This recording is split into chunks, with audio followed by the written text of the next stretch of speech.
the pretty girl. Welcome to my channel. I'm Kenna and I'm a Cameroonian YouTuber based in Douala, Cameroon. We have a guest. Myra is going to be playing behind me because my nanny went to run an errand and I have a lot of inspiration to shoot this video. If I don't do it now, I'm not sure I'll do it anytime soon. So, well, you guys should let's just go with the flow, guys. So yeah, I'm Kenna and I'm Cameroonian YouTuber based in Douala, Cameroon. Thank you for clicking on this link. If this is your first time here, please do click on that subscribe button before you start watching, because you can watch and get carried away and forget to subscribe. So yeah, please do subscribe. Yeah guys, today I'm going to be talking about finding yourself before getting married.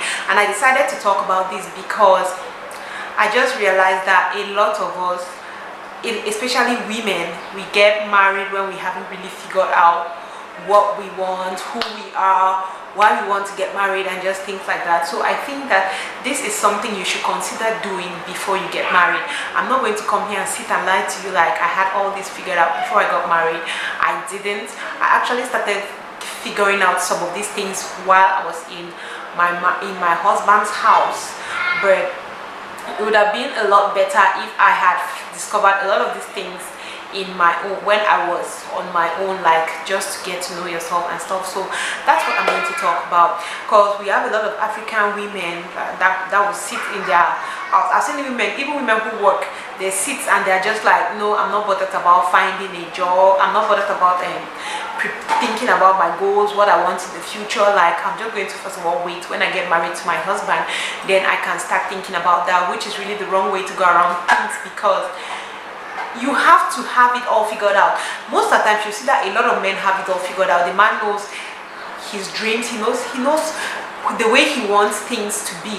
But a lot of us women, we go in without really knowing who we are, what we want, and then we find ourselves in the marriage, and then we start following what the man wants, and then at some point you see that what that man wants isn't really what is making you happy.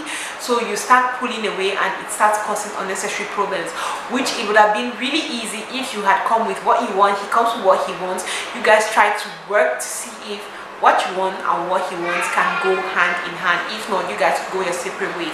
But when you don't get to know that and you find yourself in a relationship, it becomes difficult now for you to start trying to balance it up.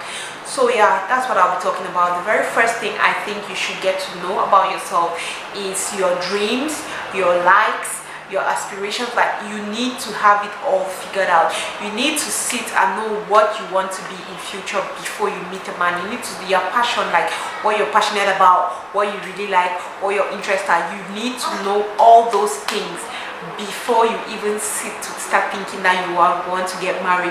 And you don't get to figure, this thing has nothing to do with age. There are some people who figure out what they want older, there's some people who figure out what they want younger. So you want to know what you're passionate about, you want to know what your dreams are, where you see yourself in 10 years, 5 years, what you want to do, how you want to go about it. You have to have that figured out, so that when you're coming in contact with a man, or you're coming in contact with another person for a relationship, when that person is saying their own goals, you too can tell the person, this is what I want, and you guys start seeing if it really works, so that if it doesn't work, you go your separate ways. It's going to avoid so much trouble that is going to come when you guys just sit and start dating and get married when you haven't figured things out. So yes guys, that's the first thing. You just have to have that, because when you don't have this figured out, this is what usually happens. You get married to your husband is like, okay, these are our dreams. Since you don't really tell him you have your own dreams, he's like, okay, these are our dreams. You guys start working towards it, and then at one point you see that this thing is not fulfilling to you, it doesn't make you happy, you're not passionate about this thing, you're not really enjoying this thing, and then you start withdrawing. Your partner now gets upset, like, but when I met you, you said you liked it, you agreed with me, that's why I went forward with this thing. Why are you now coming to tell me that this is not the thing, or this or that? So you would have avoided that if at the beginning you had already spoken to him and you understood that. The second thing is, you have to know what kind of person you are. Are you the kind of person, what is your compromise? Like, what are those things that you would take or you will not take in a relationship? You have to know that. You have to know how their elasticity, even though sometimes you get to find yourself in a situation before you know whether you can handle something or not, but at least you have to know what you can handle and what you cannot handle. That is very important. You have to know what kind of person you are. Are you the kind of person who thinks you are always right? Are you the kind of person that thinks you have to be very honest with yourself, and you don't have to go around telling people? Because I know the problem is a lot of people don't like to expose what they're really thinking, so you don't have to tell anybody. This is about you, it's about your own growth.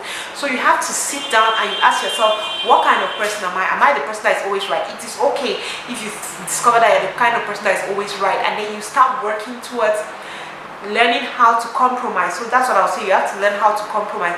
If you're that kind of person that it has to be your way or the highway, you have to know that for you to be in a relationship, you also have to learn how to listen to what the other person has to say. So if you have to sit and examine yourself, sit and be brutally honest with yourself. That is something that I never used to do, but for a while I've been very brutal and brutally honest with myself. I know my weaknesses, like I know my weakness. I know my weaknesses very well. I know my strength. I know my weaknesses very well. I might not come around and sit and start screaming all my weaknesses to people, but I am aware of my weaknesses and I am trying to work towards making my weaknesses better. Like one of the weaknesses I always talk about, that I can talk about, is just the fact that I am not that open. It's not easy for me to open up to people, to get close to people, but that is something that I've been trying to work on. If you meet a couple of people who have met me, like let me just say for like the past year, they'll tell you that Kenna, they don't think that I'm that kind of really close person, because when I meet people for the first time, I try to push myself to just interact more with people, you see. So you have to find out what kind of person you are. Are you that person who is too quiet, who never says how they feel, or are you that kind of person who is always very vocal about how they feel, about who they are?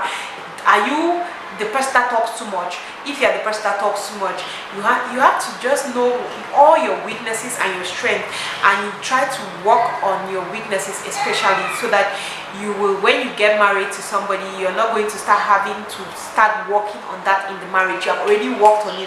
For example, if you're the person that thinks that you're always right, if you're already aware about that and you're working on it, you find yourself in the marriage, you see it's going to be a lot easier. You have less fights because you'll not be struggling to always be right. You already have it at the back of your mind, like, okay, this is me. Sometimes I always want things to go my way, but I have to just so it's going to be way easier than if you just walked in not even knowing who you are or what you want.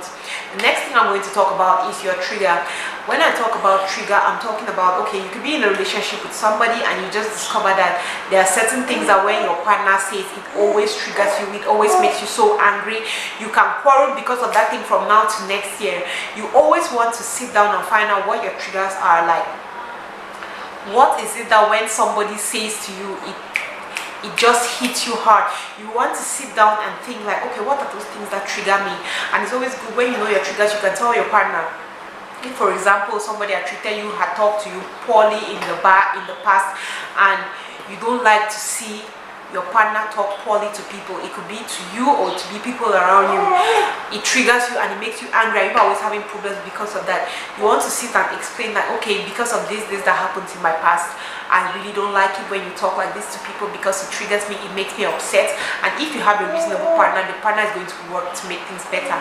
But for you to get married to somebody and you don't even know that, you don't even know what triggers you, you don't even know, and then you get into the marriage and then the person keeps doing that thing over and over and it keeps triggering you and you are always quarreling, but you can't seem to find out. It will be a lot, that will be you stressing, pulling things out for too long, that it would have been way easier if you had already figured out this is your trigger. You told your partner would have also tried to work on it, and it would have made things a lot easier. Another thing I'm going to talk about is, why do you want to get married? This is a question that we never ask we never ask ourselves. Like, we never sit to honestly ask ourselves, but why do you want to get married? We just get up and we just want to get married. And if they ask you, why do you want to get married, you're not even going to have a reason. You just want to get married because you just want to get married. You want to get married because everybody's getting married. Like, why do you want to get married? If you ask a lot of people, like, why do you want to get married, they really don't have concrete reasons. So you want to sit and and really think like, why do you want to get married? Are you getting married because of poverty? Wrong reason. Are you getting married because of pressure? Are you getting married because you just want to get married? Are you getting married because you're just crazy about marriage? You really need to know why you want to get married, and when you figure out the reason why you want to get married, you have to now start trying to figure out if the reason why you want to get married, it's actually a good reason, is reason enough for you to get married. The next thing I'm going to talk about is love language. Yes, love language.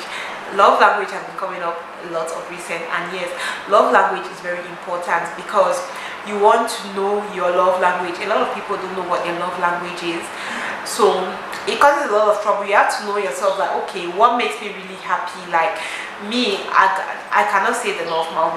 My favorite, the most important thing to me is attention. I love attention. I don't care what you guys say if I'm but I love attention. Like, you can stay and you don't give me anything, you're just there for me, you know, like just show me attention, give me your undivided attention, just make me feel important, just check on me, be there. That's really, it's so satisfying for me. So you have to know your love language. You have to know what exactly is your love language. What is that thing that makes you happy? What is that thing that makes you feel most loved? And yeah, because you can now, you make it easy. You have to communicate it to your partner and tell your partner, you know, all these gifts you're giving me, it really doesn't make sense. All this physical touch and all these things, it doesn't make sense to me. When you do this particular thing to me, that is when I feel loved. And yeah, just things like that. So that one is really important. And then last but not least, another thing that you need to know about yourself is what type of communication, what is your communication technique, what kind of communicator are you? Are you an assertive communicator? Are you passive aggressive? Are you aggressive? Like, you have to know. And I'll tell you that for all these for all the 4 communication styles that are there, 3 of them are not a good way to communicate. There is only one which is actually a good way to communicate, and it is to be an assertive communicator. So an assertive communicator is that kind of person that is open with their feelings. Like, you say what's on your mind without being disrespectful or hurtful. You just tell, like, if something makes you upset, you say it in a polite and nice way, where you're not afraid to say what's on your mind. That is who an assertive communicator is. So you have to find out what kind of communicator are you. Are you that kind of person that something annoys you, you pretend like it doesn't matter, but it really hurts you? Or are you that kind of person that just talks anything that comes to them out without thinking? You have to know the kind of communicator you are. And if you are not an assertive communicator, you have to start working on yourself. Anyway, talking about this communicator thing, it's really a long and broad topic, so I decided to make another video. That video will be like part 2 of this video, to explain to you the different communication styles. It can help you to figure out what kind of communicator you are and how you can make yourself better.